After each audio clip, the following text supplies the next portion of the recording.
Hello dear students, welcome back to semester Adda. I hope आप सभी students अच्छे होंगे। जैसा कि आप सभी स्टूडेंट्स को बताएं, इससे जस्ट प्रीवियस वाले लेक्चर के अंदर हमने आप सभी स्टूडेंट्स के साथ डिस्कस किया था कि यदि आपने बीटेक के अंदर एडमिशन लिया है और आप भी फर्स्ट सेमेस्टर के स्टूडेंट्स हैं तो वहाँ पर आपको कौन कौन से सब्जेक्ट आपको पढ़ने होंगे, हर एक सब्जेक्ट का वेटेज कितना होगा, यानी कि इंटरनल मार्क्स कितने होंगे, एक्सटर्नल मार्क्स कितने होंगे, टोटल आपका सेमेस्टर कितने मार्क्स का रहने वाला है। उस वीडियो में हमने आप सभी स्टूडेंट्स को प्रॉपर तरीके से गाइड किया था और वहाँ पर मैंने आपको बताया भी था कि यदि बेटा आप चाहे एआई ब्रांच से हों, चाहे एमएल ब्रांच से हों, चाहे आप सीएस ब्रांच से हों, चाहे आप आईटी ब्रांच से हों, चाहे मैकेनिकल, इलेक्ट्रिकल या फिर सिविल या फिर इसके अलावा किसी अदर ब्रांचेस से भी हैं, तो बेटा आप सभी स्टूडेंट्स को एक कॉमन सब्जेक्ट पढ़ना होगा, प्रोग्रामिंग लैंग्वेजेस।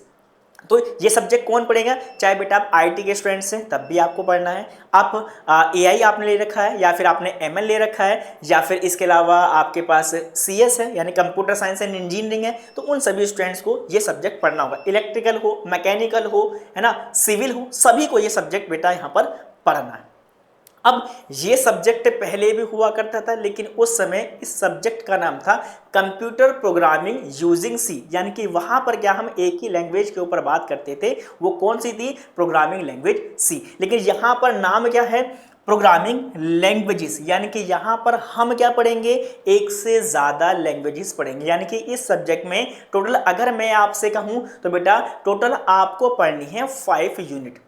इन 5 यूनिट में से जो स्टार्टिंग की 3rd यूनिट है यानी कि फर्स्ट, सेकंड और थर्ड, वहां पर तो आप कंसेप्ट पढ़ेंगे प्रोग्रामिंग सी के, and unit number 4 and unit number 5 में आप पढ़ेंगे पाइथन प्रोग्रामिंग। तो जैसे कि मैंने आपको सिलेबस में बताया भी था, देखो सिलेबस में यदि मैं आपको फिर से एक बार बता दूं, है ना, तो बेटा सिलेबस के अंदर ये रहा वो आपका सब्जेक्ट, ये सब्जेक्ट के बारे में हम आपको बता रहे हैं। कौन सा सब्जेक्ट आप कहेंगे सर, ये रहा प्रोग्रामिंग लैंग्वेजेस, जिसका कोड क्या है, जिसका कोड क्या है, ACS 101। कोड क्या है, ACS 101, है ना। अगर मैं इसके एक्सटर्नल मार्क्स की बात करूं तो एग्जाम कितने मार्क्स का होगा बेटा, ये 70 मार्क्स का होगा आपका एक्सटर्नल एग्जाम। अब ये सब्जेक्ट जैसे मैंने आपको बता दिया, आप किसी भी ब्रांच से, चाहे तो कंप्यूटर साइंस से अलाइड किसी भी ब्रांच से हो या फिर इसके अलावा मैकेनिकल, सिविल, इलेक्ट्रिकल, वहां पर ये सब्जेक्ट आपको पढ़ना ही होगा। टोटल कितनी यूनिट है बेटा, टोटल 5 यूनिट है। 5 यूनिट के अलावा, है ना, अब देखो यहां पर मैं आपको यूनिट वाइज हर एक यूनिट के डिटेल टॉपिक्स के बारे में मैं आपको बताने वाला हूं, इसको यहां पर आप अच्छे से समझिएगा। देखो बेटा ये सब्जेक्ट स्पेशली अगर मैं आपसे कहूं, ऐसा नहीं है कि आप कंप्यूटर साइंस ब्रांच से हैं तभी ये सब्जेक्ट आपके लिए बेनिफिशियल है, नहीं बेटा। आजकल टेक्नोलॉजी का ज़माना है, तो यदि आप मैकेनिकल या फिर इलेक्ट्रिकल या फिर सिविल ब्रांच से भी है ना, तब भी आप इस सब्जेक्ट से अपने करियर को स्टार्ट कर सकते हैं, है ना। क्यों, क्योंकि बेटा प्रोग्रामिंग लैंग्वेज ऐसा नहीं बताया गया, कहीं पर भी ऐसा नहीं है कि एक्चुअल में उसे सीएस या फिर आईटी या फिर एआई ब्रांच वाले ही करेंगे, नहीं बेटा, कोई भी इसको यहाँ पर कर सकता है। और हाँ, मैं आपको बताऊं कि बेटा अगर आपने अब तक अपने सिस्टम को कभी ओपन करके भी नहीं देखा है ना, कि किस तरीके से हम अपने लैपटॉप को ओपन करते हैं, कैसे हम अपना यहाँ पर फर्स्ट प्रोग्राम लिखेंगे, आपको कुछ भी नहीं आता, आपने कभी काम नहीं किया, तो बेटा ये सब्जेक्ट आपको मैं पढ़ाने वाला हूँ। बेटा बिलीव कीजिएगा, इस सब्जेक्ट में आपको जब तक मैं हूँ ना, यहाँ पर आपको इस सब्जेक्ट में कोई भी डाउट नहीं रहने वाला है। ऐसा नहीं है कि यहाँ पर इस सब्जेक्ट में मैं आपके साथ केवल थ्योरी पॉइंट्स कवर करूंगा, नहीं बेटा, हर एक सब्जेक्ट, ठीक है, हर एक यूनिट में जितने भी आपके टॉपिक्स होंगे ना, हर एक टॉपिक्स को यहाँ पर हम प्रैक्टिकली समझेंगे। मैं आपको स्क्रीन पर रन करके भी दिखाऊंगा किस तरीके से आप वहां पर उस प्रोग्राम को रन कर सकते हैं और एग्जैक्टली आउटपुट आपका क्या आने वाला है, किस तरीके से आप अपने प्रोग्राम को कंपाइल करेंगे, कैसे आप अपने फर्स्ट प्रोग्राम को रन करेंगे, सारी चीज़ें बिल्कुल मैं आपको बिल्कुल अच्छे से सिखाने वाला हूँ। तो टोटल मैंने आपको बताया टोटल 5 यूनिट हैं। अगर मैं यूनिट फर्स्ट की बात करूँ, जहाँ पर हम पढ़ेंगे प्रोग्रामिंग के कुछ बेसिक्स, हम यहाँ पर हम पढ़ेंगे। प्रोग्रामिंग बेसिक्स का मतलब क्या है कि अगर मैं सी प्रोग्रामिंग लैंग्वेज की बात कर रहा हूँ तो एक्चुअल में जो सी प्रोग्रामिंग लैंग्वेज है उसका कंप्लीट स्ट्रक्चर क्या है, उस स्ट्रक्चर को हम समझेंगे, है ना। उस स्ट्रक्चर का मतलब क्या है कि अगर आप कोई भी स्टूडेंट यदि बेटा पहले से जानता हो तो वहां पर सबसे पहले हम लगाते हैं कुछ इस तरीके से हेडर फाइल, आपने हाँ सर लिखते हैं हैज इंक्लूड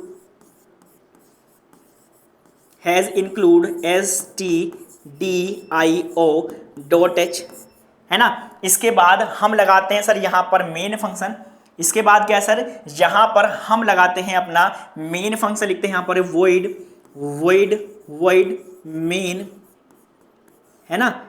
इसके बाद यहाँ पर पैरेंथेसिस, इसके बाद यहाँ पर कर्ली ब्रेसेस लगाएंगे। इसके बाद जो भी यहाँ पर हमें कोड लिखना होता है उस कोड को यहाँ पर हम लिख देते हैं। इसके बाद यहाँ पर हम इसको कर देते हैं एक्चुअल में कुछ इस तरीके से यहाँ पर इसको बंद कर देते हैं। अच्छा, यहाँ पर समझना क्या होगा स्ट्रक्चर के अंदर, स्ट्रक्चर के अंदर समझना क्या है, ये समझना है बेटा। स्ट्रक्चर के अंदर मैं आपको ये बताऊंगा कि बेटा आप यहाँ पर हेडर फाइल जो लगा रहे हैं, हेडर फाइल आपने लगाया, आपने यहाँ पर जो हैज लिखा है ये क्या है, ये प्री प्रोसेसर है, लेकिन है क्यों, किस लिए हम इसे यूज करें वो मैं आपको बताऊंगा। यहाँ पर जो हेडर फाइल आपने इंक्लूड करी है ये किस लिए आपने यूज करी है। अगर आप इस हेडर फाइल का यूज नहीं करेंगे तो आपके प्रोग्राम में कौन सी एरर आपको देखने के लिए मिल सकती है। यानी कि कंप्लीट स्ट्रक्चर को यहाँ पर हम बेसिकली अच्छे से समझेंगे। अब देखो, जब भी आप किसी बेटा प्रोग्राम को बना लेंगे, जैसे आपने कहा सर ये वाला प्रोग्राम हमने बना लिया, समझिए मैं अच्छे से अभी आपको कुछ पॉइंट्स बता रहा हूं कि मान लीजिए ये आपने यहां पर बना दिया। अब आपने देखा होगा कि बेटा जब भी आप किसी भी फाइल को सेव करते हैं, कोई आपको पीडीएफ चाहिए तो उसका एक्सटेंशन लिखते हैं .pdf, कोई आपको डॉक्यूमेंट वाली फाइल चाहिए आप लिखते हैं उसका .doc, डॉक फाइल लिखते हैं, है ना। अगर सर मुझे ये सी का प्रोग्राम बनाना है और मुझे इसका सेव करना है, इसका एक्सटेंशन क्या होगा, तो यहां पर .c क्या करते हैं बेटा, .c क्या करते हैं एक्चुअल में एक्सटेंशन क्या है, ये .c क्या है एक्सटेंशन, जिसके थ्रू हम क्या करते हैं इस फाइल को। सर भाई मैंने प्रोग्राम बना लिया, उस प्रोग्राम को सेव भी कर लिया। अब सेव करने के बाद आप करेंगे उसको कंपाइल। क्या करेंगे, कंपाइल करने का मतलब क्या है कि बेटा जो आपने प्रोग्राम बनाया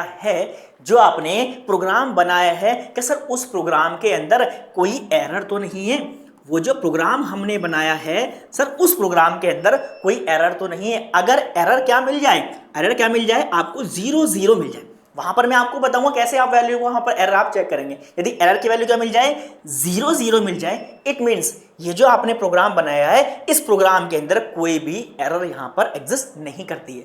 अब जब कोई एरर है ही नहीं, देन हम क्या करेंगे, अपने प्रोग्राम को यहां पर क्या करेंगे बेटा, रन करेंगे। तो ये सारा प्रोसेस मैं ही आपको सिखाऊंगा। यानी कि पहले हम समझेंगे, सबसे पहले हमें यूनिट नंबर 1 में क्या समझना है, सबसे पहले बेटा यहां पर हमें समझना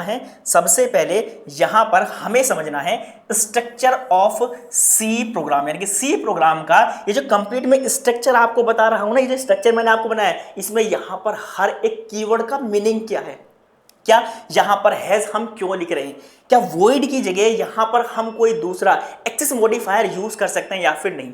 अगर यहां पर हमने वॉइड यूज किया है तो इस वॉइड का यहां पर मीनिंग क्या है, वो सारी चीजें आपको मैं बिल्कुल अच्छे से बेटा आपको बताऊंगा। यकीन मानिए जब मैं इसका फर्स्ट डेमो लेक्चर लेके आऊंगा ना तो आप कहेंगे कि हाँ सर अब मुझे प्रोग्रामिंग को देख के बिल्कुल भी डर नहीं लग रहा है। आपको बहुत सारे स्टूडेंट्स बता रहे होंगे कि भाई प्रोग्रामिंग लैंग्वेज बहुत हार्ड है, पता नहीं कैसे होगा। नहीं भाई, अगर आप सही जगह अच्छे से उसको पढ़ेंगे देन आपको वहां पर कोई भी डाउट नहीं होगा। अब देखो, जब हम कंप्लीट स्ट्रक्चर समझ लेंगे, उस फाइल को सेव कर लेंगे, इसके बाद यहां पर जो मेरे पास फाइल है उस फाइल को भाई कंपाइलेशन कैसे करना है, चेक कैसे करना है कि मेरे प्रोग्राम के अंदर कोई एरर है या फिर नहीं। अगर मेरे प्रोग्राम के अंदर कोई भी एरर नहीं है देन हम क्या करेंगे, अपने प्रोग्राम को वहां पर करेंगे बेटा एग्जीक्यूट, है ना, जहां पर हमें क्या मिलेगा, हमारा एग्जैक्ट आउटपुट हमें देखने के लिए मिलेगा। ठीक है, फर्स्ट पार्ट समझ में आया। सेकंड में हम यहां पर क्या पढ़ेंगे सर, सेकंड यहां पर हम पढ़ेंगे डेटा टाइप। क्या पढ़ेंगे सेकंड यहां पर हम पढ़ेंगे सर डेटा टाइप। क्या पढ़ना है, डेटा टाइप। तो कलर सर इसका चेंज कर लो, व्हाइट कलर है इसलिए यहां पर ये नहीं शो हो रहा है ना। तो देखो यहां पर हम क्या पढ़ेंगे, डेटा टाइप। डेटा टाइप है क्या, अच्छा एक रियल लाइफ सिनेरियो से मैं आपको बता दूं, तुरंत समझ में आ जाएगा कैसे आप इसे यहां पर समझेंगे। देखो, अगर मैं आपसे कहूं डेटा टाइप क्या है, डेटा टाइप बेसिकली स्पेसिफाई करता है कि जब भी हम किसी भी वेरिएबल को डिक्लेयर करते हैं तो वो किस टाइप की वैल्यू को होल्ड कर सकता है। जैसे अगर मैं आपसे कहूं कि भाई मेरे पास है एक पैटर्न, मेरे पास क्या एक बोतल, इस बोतल के अंदर क्या आ सकता है, लिक्विड चीज क्या है इसके अंदर यहाँ पर मैं फिल कर सकता हूँ, यानी कि जो बोतल क्या है लिक्विड चीज को यहाँ पर क्या है फिल कर सकती है। इस तरीके से अगर मैं कोई दूसरा बॉक्स लूं, जैसे कि अगर मैं कह लूं एक मैं बोरा लूं, तो वहां पर क्या आप लिक्विड भर पाएंगे? आप सर बोरे के अंदर, जिसका बोरे की बात करें उसके अंदर लिक्विड तो आएगा ही नहीं, उसके अंदर क्या है, हम वहां पर कोई हार्ड मटेरियल रख सकते हैं। यानी कि जो डेटा टाइप है वो एक्चुअल में जब हम किसी भी वेरिएबल को डिक्लेयर करेंगे ना, जब हम किसी भी वेरिएबल को डिक्लेयर करेंगे, वो जो वेरिएबल है वो किस टाइप की वैल्यू को होल्ड कर सकता है, यानी कि वो वैल्यू क्या है, इंटीजर होगी मेरे भाई, फ्लोट होगी, करैक्टर होगी, स्ट्रिंग होगी। सर अभी नहीं समझ में आ रहा, लेकिन जब मैं कराऊंगा वहां समझ में आपको आ जाएगा। बस इतना समझ लो कि जब भी हम प्रोग्रामिंग के अंदर, चाहे हम जावा पढ़ रहे हो, चाहे हम C++ पढ़ रहे हो, या फिर इसके अलावा हम C प्रोग्रामिंग लैंग्वेज हम वहां पर पढ़ रहे हो, तो जब भी मैं बात करूं डेटा टाइप की, तो डेटा टाइप स्पेसिफाई करता है कि जब भी आप किसी वेरिएबल को डिक्लेयर कर रहे हैं तो किस टाइप की वैल्यू को वहां पर कर सकता है होल्ड। अब यहां पर सेकंड टॉपिक पढ़ना है वेरिएबल। वेरिएबल क्या है, एक तरीके से आप कह सकते हैं कंटेनर। क्या है वेरिएबल, क्या है एक तरीके से क्या है आपके पास कंटेनर, जहां पर आप किसी भी वैल्यू को कर सकते हैं बेटा एक्चुअल में स्टोर। और जो इसकी वैल्यू होगी, यदि आप चाहें इसको अपडेट करना यानी कि चेंज करना, तो वेरिएबल की वैल्यू क्या यहां पर चेंज भी किया जा सकता है। दो टाइप के वेरिएबल मेनली हम पढ़ते हैं, एक होता है हमारे पास लोकल वेरिएबल, दूसरा होता है ग्लोबल वेरिएबल। यानी कि सर एक क्या होगा लोकल और दूसरा क्या होगा ग्लोबल। तो बेटा लोकल वेरिएबल क्या होगा, ग्लोबल वेरिएबल क्या होगा, कैसे डिक्लेयर करेंगे, ये भी मैं आपको यहां पर समझाऊंगा। अब कांस्टेंट क्या है सर, यहां पर हमें बताएंगे क्या ये कांस्टेंट क्या होंगे। देखो अभी मैंने आपको एक बात बताई, जो वेरिएबल है उसकी वैल्यू को किया जा सकता है चेंज, जो कांस्टेंट है उसकी वैल्यू को कभी भी चेंज नहीं किया जा सकता। यदि आपने एक बार स्पेसिफाई कर दिया, जैसे एग्जांपल मैं आपको बताऊं, तो बेटा आपने पाई की वैल्यू सुना है, पाई की वैल्यू आपने सर, हाँ पाई की वैल्यू 3.14। क्या पाई की वैल्यू बार बार चेंज होती रहती है? आपने सर नहीं, पाई की वैल्यू क्या है यहाँ पर ये फिक्स। तो ये क्या है एक्चुअल में कांस्टेंट वैल्यू। तो कांस्टेंट क्या है, आपके वो वेरिएबल जिनकी वैल्यू क्या है एक्चुअल में वहां पर चेंज नहीं होती है। इसके अलावा यहां पर हम पढ़ेंगे ऑपरेटर।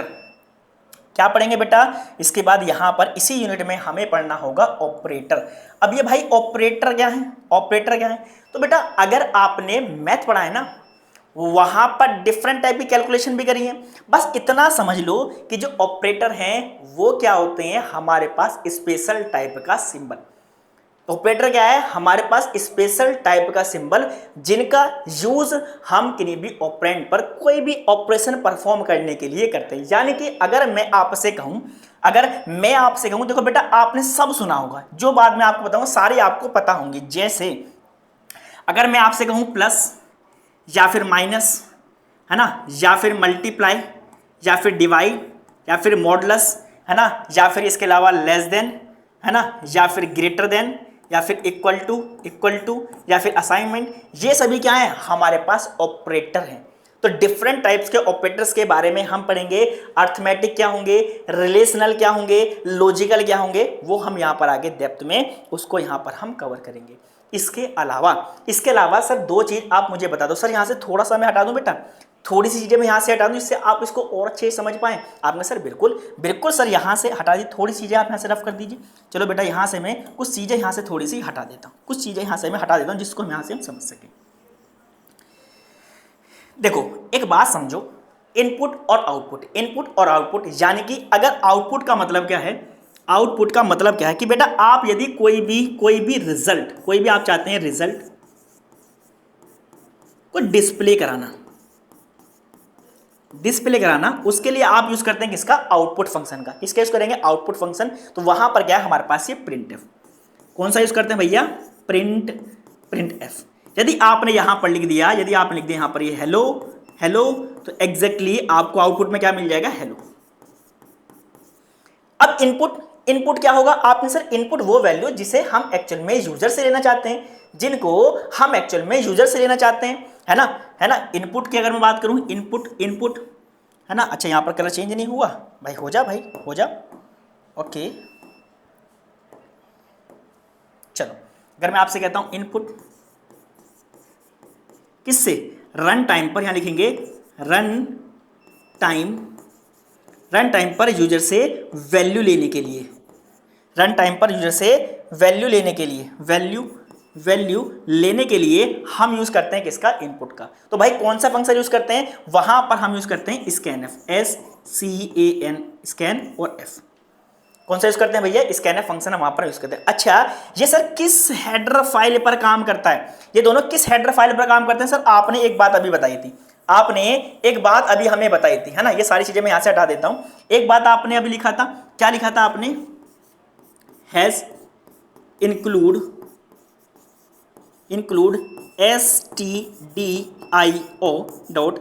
ये इसी हेडर फाइल के थ्रू क्या करते हैं एक्चुअली बेटा, काम करे। चाहे आपका क्या हो, चाहे आपका इनपुट फंक्शन हो, चाहे आउटपुट फंक्शन हो, ये तभी वर्क करते हैं तब आपने कौन सी हेडर फाइल लगा रखी होगी, हैज इंक्लूड stdio.h, आपने हेडर फाइल वहां पर यूज कर रखी होगी। टाइप कन्वर्जन में हम क्या सीखेंगे कि यदि मुझे एक वैल्यू को, मेरे पास इंटीजर वैल्यू है, उस वैल्यू को मुझे फ्लोट के अंदर कन्वर्ट करना है। यानी कि जब हम क्या करते हैं, जब हम करते हैं एक टाइप की वैल्यू को, क्या करते हैं, हमारे पास क्या है, हमारे पास क्या है, मेरे पास ये कोई क्या है, टाइप की क्या है, ये वैल्यू है, इसे मुझे कन्वर्ट करना है किसके अंदर, अदर टाइप, अदर टाइप के अंदर क्या करना है, मुझे यहाँ पर इसे चेंज करना है। उसके लिए यूज करते हैं किसका, टाइप कन्वर्जन। ये दो तरीके से होगा, एक इम्प्लिसिट और एक क्या होगा, एक्सप्लिसिट। एक क्या होगा इम्प्लिसिट और एक क्या होगा एक्सप्लिसिट। यानी कि ये यूनिट नंबर 1 है ना, यूनिट नंबर 1 का क्या है एक्चुअली आपका सिलेबस है, जो मैंने आपको यहाँ पर अच्छे से बिल्कुल बता दिया है ना। चलो इसके बाद यूनिट नंबर 2 पर आते हैं सर। यूनिट नंबर 2 में हमें क्या पढ़ना होगा, decision making and control flow. यानी कि यहां पर हम क्या पढ़ेंगे, कंट्रोल स्टेटमेंट्स के बारे में पढ़ेंगे। कंट्रोल स्टेटमेंट्स मींस कि यहां पर आप पढ़ने वाले हैं लूप्स के बारे में। लूप्स जैसे अगर मैं आपसे कहूं मेनली हमारे पास 3 लूप होंगे, कौन कौन सा भाई, एक तो हो गया फॉर लूप, एक हो गया व्हाइल लूप, एक हो गया डू व्हाइल लूप। कब यूज करते हैं लूप, जब हमें कोई भी रेपिटेटिव टास्क करनी हो, यदि हमें कोई भी रेपिटेटिव टास्क करनी है, यानी कि वो काम हमें बार बार करना है, कोई काम क्या है हमें बार बार करना है, उसके लिए क्या करते हैं एक्चुअल में हम लूप यूज करते हैं। कौन कौन से, फॉर लूप, व्हाइल लूप और डू व्हाइल लूप। यहां पर कुछ कंपैरिजन बताऊं बेटा, जो व्हाइल लूप और डू व्हाइल लूप, देखो फॉर और व्हाइल ठीक है सेम ही है बिल्कुल, बस सिंटैक्स इनका लिखने का तरीका अलग है, लेकिन यहां एक मेजर डिफरेंस आता है, यहां पर एक मेजर डिफरेंस आता है। सर वो मेजर डिफरेंस क्या है, सर वो मेजर डिफरेंस क्या है, तो वो डिफरेंस यदि मैं आपको बताऊं, व्हाइल लूप आपकी वैल्यू तभी प्रिंट करता है जब आपकी कंडीशन कैसी हो, ट्रू।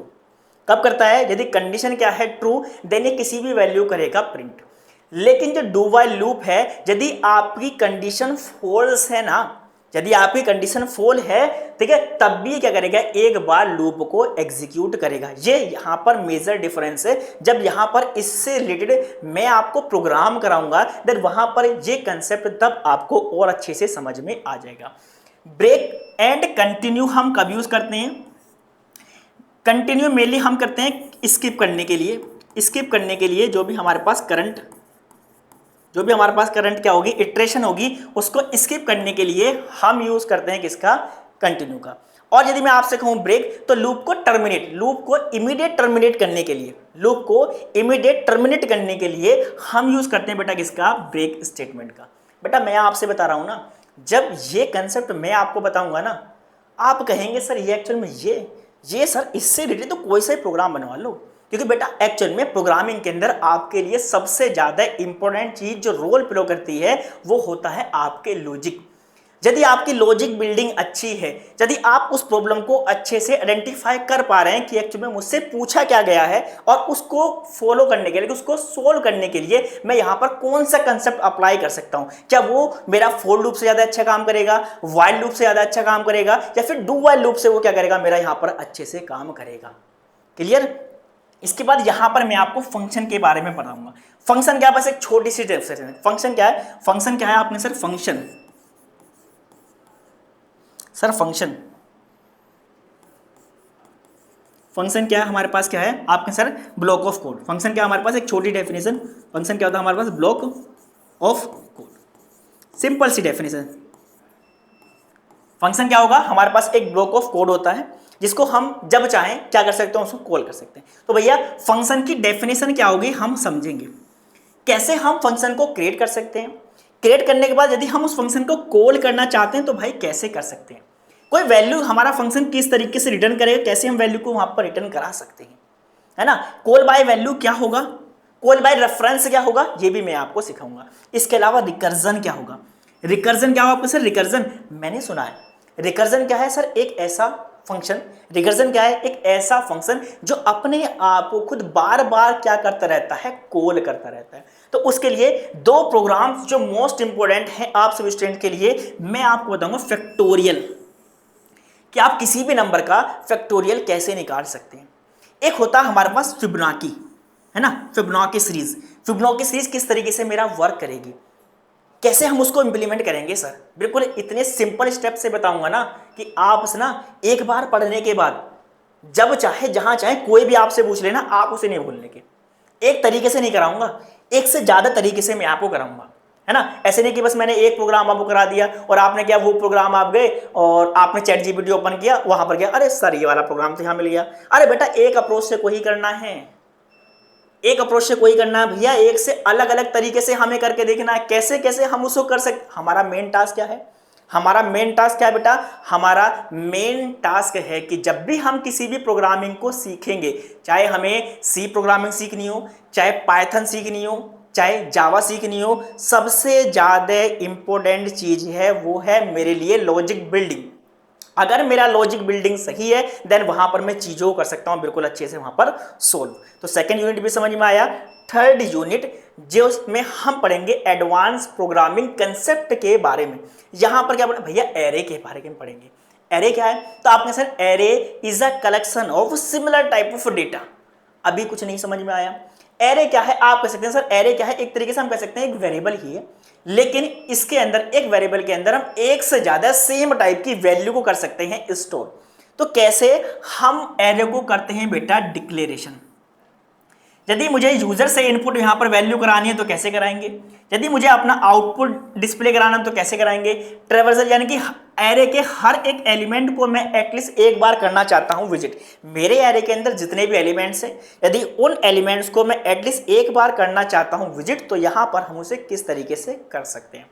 इसके अलावा यहां पर कुछ सिंपल ऑपरेशन के बारे में भी यहां पर हम सीखेंगे, कैसे हम एरे के अंदर, मान लीजिए कि एक एरे यहां पर मैंने ये बना दिया, एक एरे यहां पर मैं बना ही दूं, एक सिंपल सा एरे मैं यहां पर बना देता हूं, सिंपल सा एरे बना देता हूं, ये रहा, है ना। इसके अंदर कुछ एलिमेंट्स रख देते हैं, ये रहा यहां, है ना, ये यहां पर मैंने कुछ एरे यहां पर बना दिया।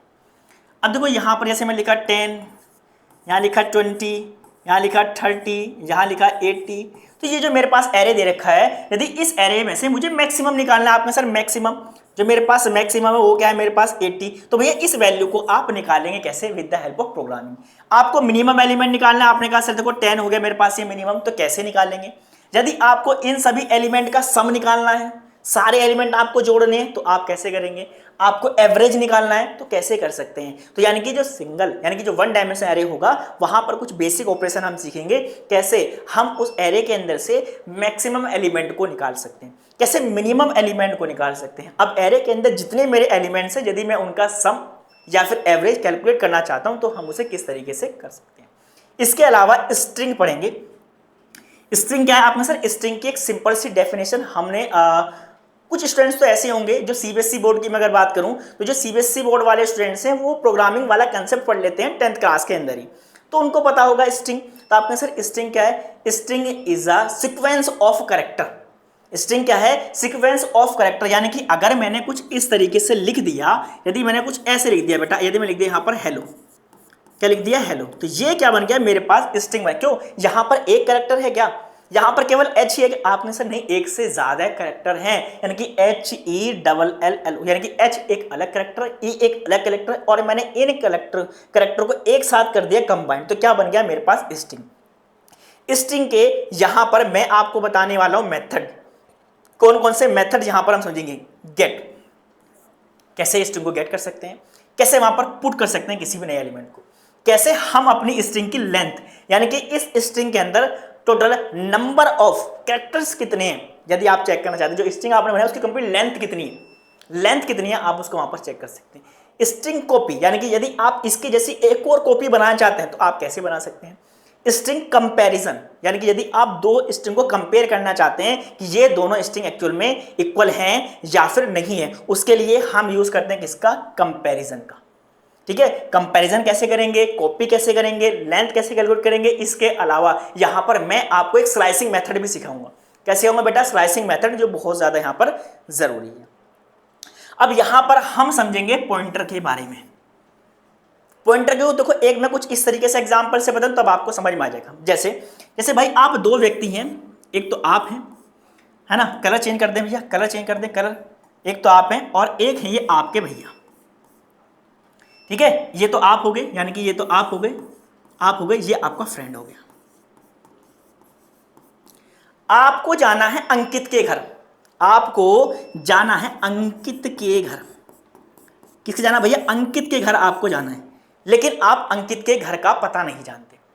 आपको अंकित के घर जाना है लेकिन आप अंकित के घर के पते को नहीं जानते हैं, है ना, घर के पते को आप नहीं जानते हैं। आप अंकित के घर के पते को, आप कहेंगे सर आपने फ्रेंड की स्पेलिंग गलत लिख दी, मैं भी देख लिया, FRIEND फ्रेंड, है ना। तो देखो आप नहीं जानते लेकिन ये व्यक्ति जानता है, आप नहीं जानते लेकिन ये जानता है, यानी कि आप कहेंगे भैया पहले इस वाले व्यक्ति से कहेंगे कि भाई मुझे कहाँ जाना, अंकित के घर जाना। तो आप डायरेक्टली तो नहीं जानते लेकिन आप इसके थ्रू आप जानते हैं।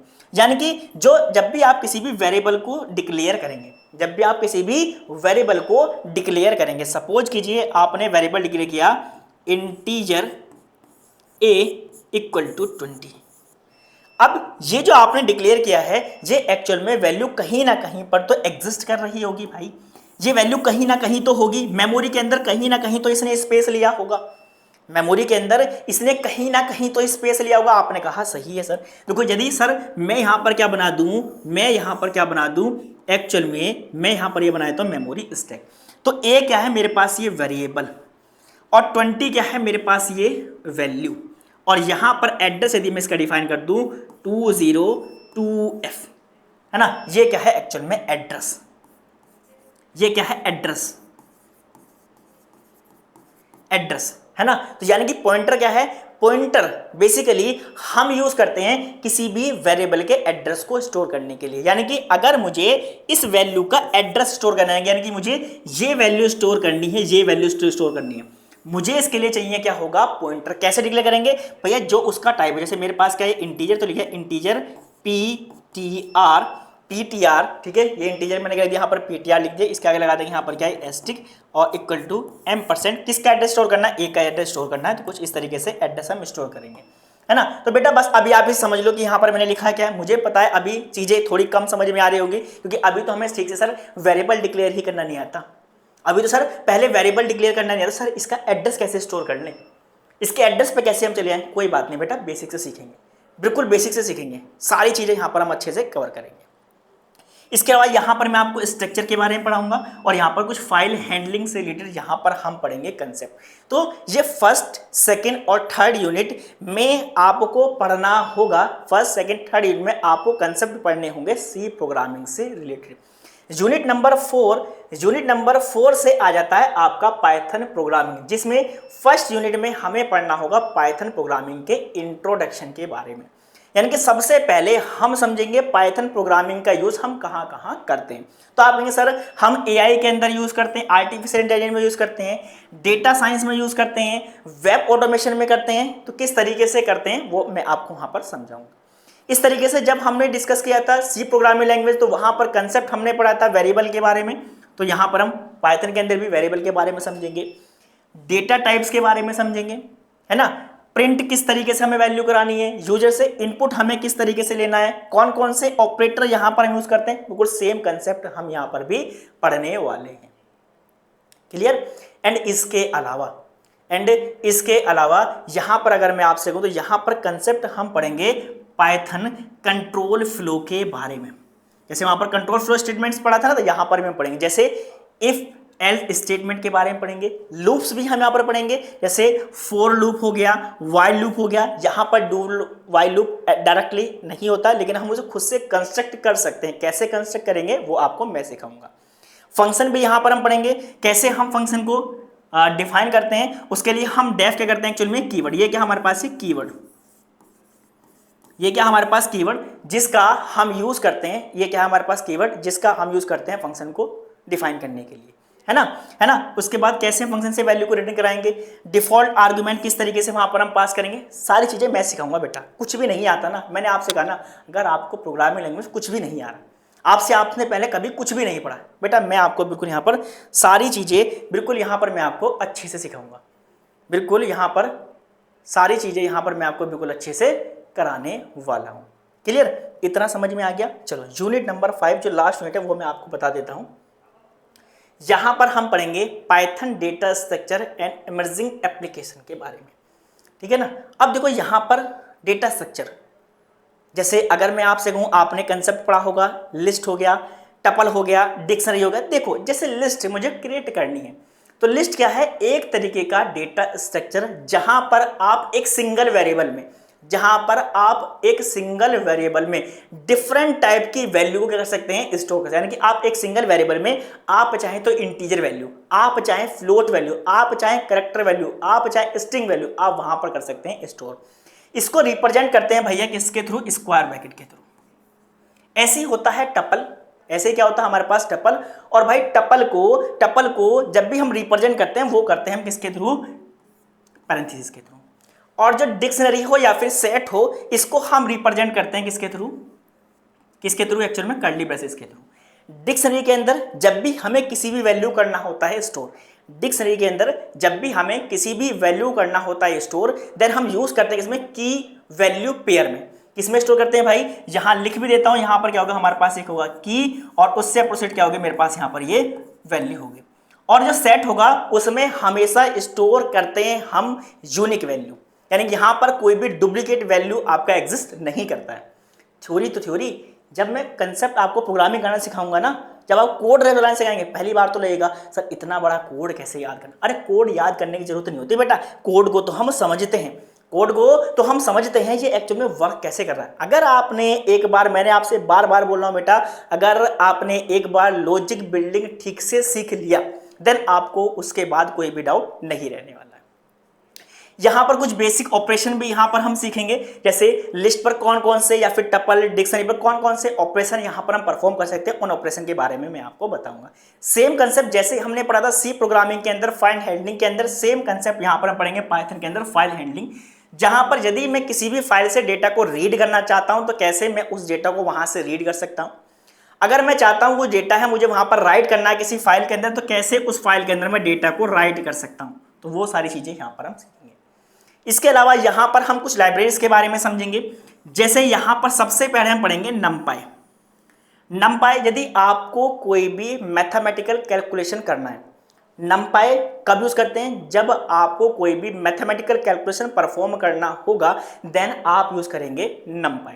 तो आप मैथमेटिकल कैलकुलेशन कहां परफॉर्म कर सकते हैं, जैसे आपने सर एरे के अंदर, कि एरे का मुझे सम निकालना है, एवरेज निकालना है, मिनिमम वैल्यू निकालनी है, मैक्सिमम वैल्यू निकालनी है, चूज कर सकते हैं। मीन आपको निकालना है ना, या फिर इसके अलावा सिंपल अर्थमेटिक ऑपरेशन आपको परफॉर्म करने, एडिशन करना है, सब्ट्रैक्शन करना है, मल्टीप्लिकेशन करना है, डिवीजन करना है, तो आप नमपाई के थ्रू आप वहां पर कर सकते हैं। यानी कि जब भी आपको कोई भी मैथमेटिकल कैलकुलेशन करना होगा, परफॉर्म करना होगा, वहां आप यूज करेंगे इसका बेटा नमपाई का। क्लियर, छोटी सी बात आ गई समझ में। चलो इसके बाद यहां पर हम नेक्स्ट पढ़ेंगे क्या, इंट्रोडक्शन ना, इंट्रोडक्शन टू मैटप्लॉटलिब। यानी कि मैटप्लॉटलिब की बात करें, क्या है मैटप्लॉट लाइब्रेरी। ये क्या हमारे पास लाइब्रेरी, यानी कि मेनली यदि मैं इसकी बात को, ये हम किस लिए यूज करते हैं, अपना विजुअल के लिए, यानी कि विजुअल रिप्रेजेंटेशन के लिए। किसके लिए, विजुअल रिप्रेजेंटेशन के लिए हम यूज करते हैं किसका, मैटप्लॉट लाइब्रेरी का। यहां पर आप डिफरेंट चार्ट बनाते हैं, जैसे आपको बेटा लाइन ग्राफ आपको बनाना हो, आपको बार चार्ट बनाना हो, क्या बनाना हो, आपको बार चार्ट बनाना हो, तब आप यूज कर सकते हैं। आपको लाइन ग्राफ बनाना हो तब आप यूज कर सकते हैं। इसके अलावा आपको पाई ग्राफ आपको बनाना है तब भी आप इसका यूज कर सकते हैं। किस तरीके से करेंगे वो मैं आपको सिखाऊंगा, है ना। इसके अलावा वन मिनी डेमो भी हम समझेंगे, जहां पर हम IoT सेंसर सिमुलेशन के बारे में यहां पर हम समझेंगे। तो बेटा ये मैंने आपको जो आपका प्रोग्रामिंग लैंग्वेज का सिलेबस था वो कंप्लीट सिलेबस मैंने आपको बता दिया है। और आप सभी स्टूडेंट्स को पता है कि जैसे कि आप सभी स्टूडेंट्स के लिए बैच लॉन्च कर दिया गया था, बहुत सारे स्टूडेंट्स ने तो बैच परचेज भी कर लिया है। और यदि अभी कोई भी स्टूडेंट्स रह गया है तो बेटा आपको बैच परचेज करने में कोई भी देरी नहीं करनी है, जल्दी से जल्दी आप बैच को परचेज कर सकते हैं। हाँ, सबसे बड़ा बेनिफिट्स आपको ये मिलेगा कि बेटा यदि आप हमसे फर्स्ट सेमेस्टर का बैच परचेज करते हैं, यदि आप हमसे फर्स्ट सेमेस्टर का बैच परचेज करते हैं तो आपको सेकंड सेमेस्टर का बैच बिल्कुल फ्री ऑफ कॉस्ट मिलेगा, है ना। देखो वैसे फर्स्ट सेमेस्टर वाले बैच के प्राइस कितना है 1999 रुपये, लेकिन ऑफर प्राइस में आपको कितना दिया जा रहा है 1199 रुपये का। यानी कि यदि आप अभी बैच को परचेज करते हैं तो केवल आपको 1199 रुपीज़ ही आपको करने होंगे पे। तो बेटा ऑफर आपका लिमिटेड टाइम तक है। सबसे बड़ा बेनिफिट मैं आपको फिर से बता रहा हूं, तो बेटा जो सेकंड सेमेस्टर का बैच है ना, ये जो सेकंड सेमेस्टर का बैच जिसकी कॉस्ट अगर मैं आपसे कहूं 1499 यानी कि 1499 रुपये है, ये बिल्कुल आपको मिलेगा फ्री। ये क्या मिलेगा आपको फ्री, यानी कि आप समझ सकते हैं कि बेटा आपको 1199 रुपये में, आपको 1199 में कंप्लीट ईयर ही मिल रहा है, फर्स्ट सेमेस्टर भी और सेकंड सेमेस्टर भी। क्या इससे ज्यादा भाई आपको बेस्ट ऑफर मिल सकता है क्या? कोई भी सब्जेक्ट ऐसा नहीं होगा जो आपको बिल्कुल किसी भी टॉपिक्स के अंदर कोई भी कंफ्यूजन होगा। क्यों? क्योंकि यहाँ पर हमारे पास जितनी भी फैकल्टीज़ हैं सब वेल एक्सपीरियंसड हैं। ऐसा नहीं है कोई भी फ्रेशर टीचर हम यहाँ पर ले आए आपके सामने, है ना, बिल्कुल भी ऐसा नहीं है। बिल्कुल वेल एक्सपीरियंस टीचर आपको मिलेंगे, जो भी आपके डाउट रहेंगे वो बिल्कुल आप हमारे साथ बिल्कुल अच्छे से शेयर कर पाएंगे। तो लास्ट रिक्वेस्ट यही है बेटा, कोई भी स्टूडेंट्स बैच को लिमिटेड टाइम तक ही है, मैंने आपको बता दिया बेटा, जल्दी से आप उसको परचेज कर लेंगे, है ना। तो बैच को परचेज करने में कोई भी आपको देरी नहीं करनी है ना। इसके अलावा यदि आपको कोई भी डाउट हो बेटा बैच से रिलेटेड, क्लास से रिलेटेड, तो मैं आपको एक कॉन्टैक्ट नंबर दे दूँ जिस पर आप कॉल कर सकते हैं, है ना। मैं यहाँ पर देता हूँ 8218086973। आप इस नंबर पर कॉल कर सकते हैं यदि आपको बैच से रिलेटेड, क्लास से रिलेटेड, सिलेबस से रिलेटेड यदि आपको कोई भी डाउट हो तो वो डाउट बेटा आप सभी स्टूडेंट्स मेरे साथ शेयर कर सकते हैं। तो इस सेशन के अंदर इतना ही रखते हैं, मिलते हैं आपसे जल्दी ही नए डेमो लेक्चर के साथ, तब तक के लिए बाय बाय।